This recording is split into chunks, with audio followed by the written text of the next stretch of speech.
Save হচ্ছে আপনার সম্পূর্ণ কাজ কমপ্লিট করার পরে ফাইলটাকে সেভ করার জন্য সেভ ব্যবহার করবেন। এরপর হচ্ছে সেভ আস। সেভ আসটা হচ্ছে আপনি অনেক ফরম্যাটে এটাকে সেভ করতে পারবেন। প্রিন্ট, আপনি কাগজে এটাকে প্রিন্ট করতে পারবেন। প্রিপেয়ার, এটা হচ্ছে আপনি কিছু রেস্ট্রিকশন এখানে দিয়ে দিতে পারবেন এই ফাইলটার ভিতর যে এই ব্যাপার। এরপর হচ্ছে সেন্ড, আপনি এটাকে ইমেল করতে পারবেন, ইন্টারনেটের মাধ্যমে যে কোনো সোশ্যাল নেটওয়ার্কে এটা শেয়ার করে দিতে পারবেন বা সেন্ড পাঠাতে পারবেন।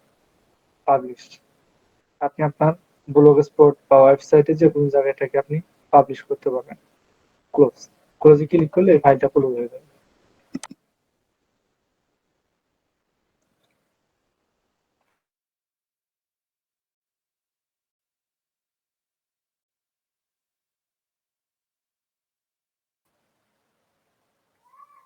এখন আমরা এইখানে কিছু হোমের কিছু কাজ আমরা শিখবো। এখানে প্রথমে আছে home, insert, page layout, reference, mailing, review, view, add ins. দেখুন অনেকগুলো অপশন কিন্তু আছে। এখানে সর্বপ্রথম আছে হোম। এখন আমরা হোমের কিছু কাজ শিখি।